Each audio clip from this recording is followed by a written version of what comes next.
What is up, everybody? It's me, Base Jalarin, bringing you yet another video. How fucking crazy, I'm actually producing content outside of a haul video. How bizarre. But yes, here we are again today to bring you another video. And today we're actually going to be talking about what manga I'd like to see licensed and published here in the States. I was actually asked this by MSKOJ on a separate video, and he also made a video about titles that he'd like to see licensed, so I'm going to link that video in the description since it's a really interesting topic and I figure I'd cover it. I don't have a lot of titles that I'd like to see published. My cats are fighting. Peace! Anyway, we're doing this live. Anyway, so, I don't have a lot of titles, but there are one or two that I am aware of that I really would like to see in English. And I'm just gonna go right off with number one, which you probably already know about if you've been on this channel long enough. And that would be Majin Tante Naogami Nero. I don't have volume 1, but I do have the last volume, which is fucking bizarre, but yeah, I have the last volume of this manga. This was actually done by the same author who did Assassination Classroom. This was the manga that he did prior to Assassination Classroom, and as you can see, it got up to 23 volumes, which is a pretty big deal in Shonen Jump, because they got like a weird cannibalistic publishing style where it's like, if you're not popular enough, fuck you. But yeah, Majin Tante Naogami Nero is about this girl named Yako, and she has recently lost her dad to a closed room murder case, and the police, after searching and searching for clues and stuff, have pretty much written it off as a suicide because they can't pin any sort of evidence within the room that he apparently killed himself in that would lead to a murder. So Yako has to accept the fact that her father might as well have just killed himself. And so after the funeral, though, she comes in contact with this demon named Naogami Nero, and his specialty is that he eats mysteries. He solves mysteries, and then he eats the mystery after it's been solved. It's a very abstract concept, but that's his main source of food, and he's grown tired of the mysteries that he was eating in hell, so he's come to the surface, he's come to Earth to solve mysteries and eat them because he's looking for a more, for a better meal, I guess you could say. So, through, Yako's father's, mysterious death, these two meet up, and they solve the mystery together. And then, because of this, Yako kind of gets entangled in Nero's dealings, and Nero winds up using her as sort of a go-through because he doesn't want people to know he's a demon.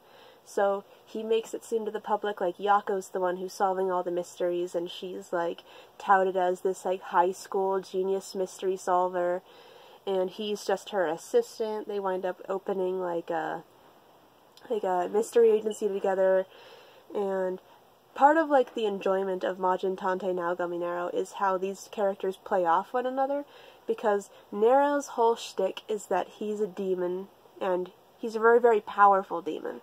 So he feels that humans are below him, they're lower than dirt, they're bugs, and so Nero will just be all I'm better than you in every conceivable way, and then he'll torture her for funsies, which is hilarious. It sounds really creepy, but it's hilarious, and that's what this manga is full of. And throughout the manga, they actually learn to appreciate each other, both Yako and Nero.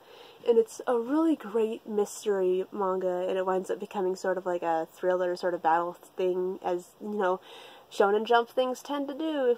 If they go on long enough, they just become battle manga. That's just the duality of it. But it was really, really fucking good. And I got my hopes up so fucking high when they published Assassination Classroom, because I figured if Assassination Classroom did well enough, well, maybe might get an arrow. Well, Viz taunted me years ago because they actually officially started streaming the anime, which is inferior to the manga. It's actually really bad. On their website, like officially. They started streaming their website just to see how it would do with an American audience.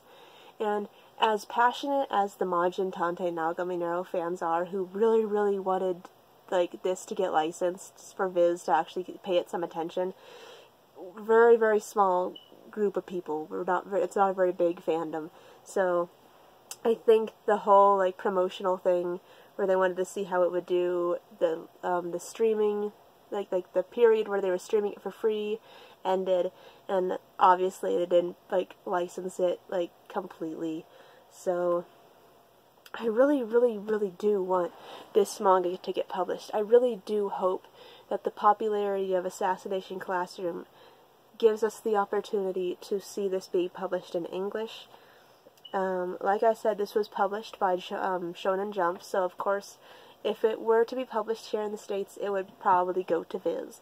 So, yeah, that's Majin Tante Naogami Nero. The next one is also a manga that I happen to own, and that would be Ojisama to Neko, which is just old man and cat. This is a manga about an older guy, and he's very, very lonely, and he wants a companion, so he goes to the local pet store, and he happens upon this cat, who's like this really kind of like gross-looking, really huge, fat, kind of old cat, who's been kind of like snubbed and unloved in the pet store. Like all of his brothers and sisters got sold before him because they were all cute and little, and he's huge and fat and kind of weird-looking, as you can see. But the old guy absolutely adores this cat, and so he adopts this cat, and it bounces between the perspective of the old man and his new cat, and it pretty much is just their like day-to-day sort of like living together. Like it gets like so like emotional because you get like perspectives from like the ugly cat, who goes back to like thinking how unloved he was in the pet store and how he was so lonely. And with the older guy, you learn that like his wife passed away, so he was looking for like a companion. And it's just these two people, I guess people and cat, loving each other, and it is adorable as shit. I love it so much.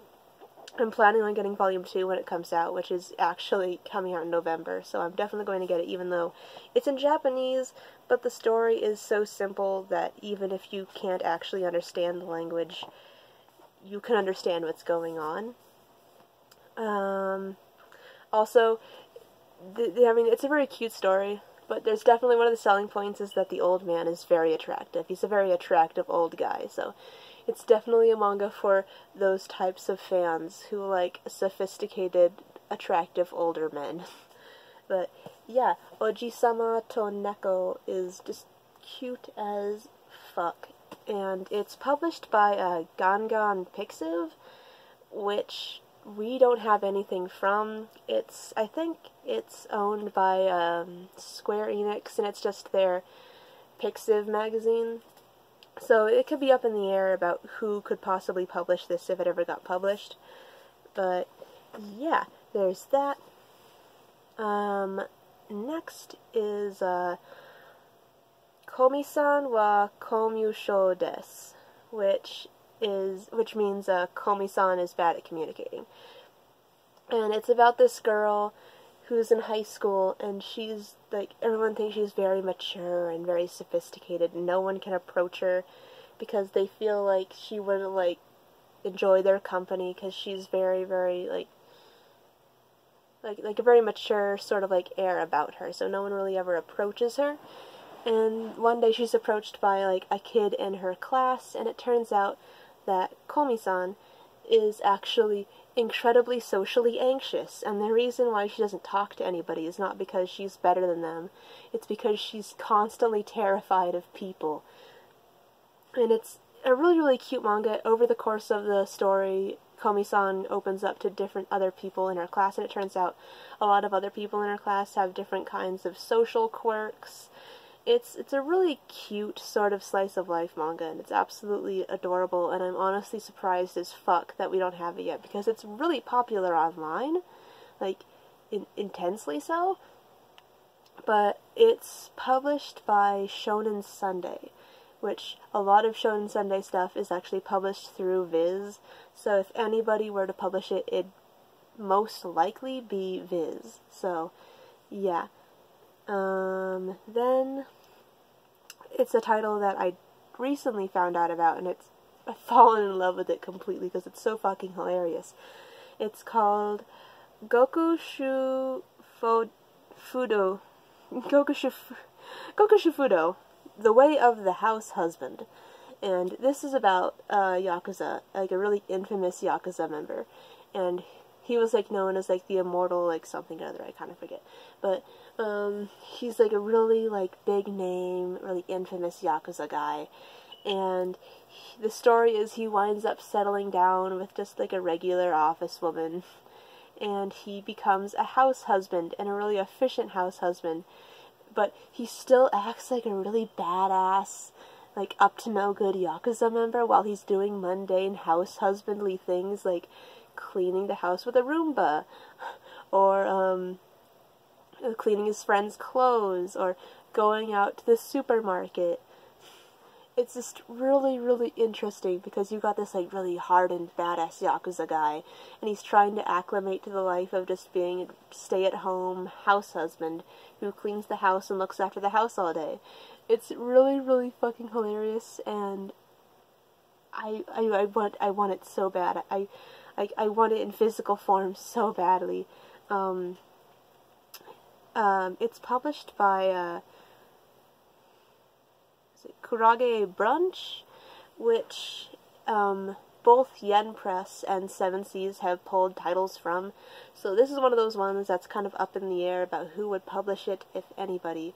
But, yeah, that's definitely another one of them. Goku... I wrote it down, but I wrote it in, like, awful fucking shorthand, so Goku Shufudo, The Way of the House Husband.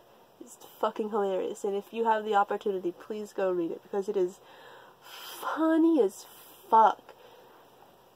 Alright, and finally, we have, it's kind of a given. It's kind of one that a lot of people really want. It's probably, out of everything on this list, probably the one that be most likely to be published in the near future, and that would be Reiraku, or Downfall, by Inio Asano. And this is a manga just about a mangaka, and it's not outright stated, but it's believed to be sort of like an autobiographical work, just about, like, the day-to-day life of this manga artist. I haven't looked into it very much, but every single thing I've heard about it is just absolutely interesting as shit. But it's an Inio Asano title, and hot off the heels of Oyasumi Poon Poon, Good Night Poon Poon, sorry. Inio Asano is really hot right now, so if anything, we might actually possibly see Reiraku or Downfall getting published here in the States one day. Now, Reiraku is published in Big Comic Superior, which not a lot of things we've seen here in the West have been published in. Most, like, famously so, this is the magazine that published Strain and Sanctuary, which are two really old manga that are really out of print here and sort of highly sought after. They're very big names in, like, the out-of-print collector community. But it's also the magazine that Gundam Thunderbolt is published in, which is kind of a weird sort of mismatch of things. But, so, going by that alone, and the fact that Viz has, like, this chokehold on most Asano titles, it'll probably get published by Viz. So, yeah. But yeah, that's about it. That's my list of manga that I'd like to see licensed one day. Some, more likely than others, might be published. I don't know. It honestly is up in the air for a lot of the things that I like that are in Japanese only. But yeah, that's my list. If you want to, you can comment down below about manga that's only in Japanese that you want to see published here in the West. Maybe you'll find out that it's actually coming out soon. You don't know. So, yeah, that's it for me today, folks. I will see you all in the next video, whenever that is. And, yeah, bye.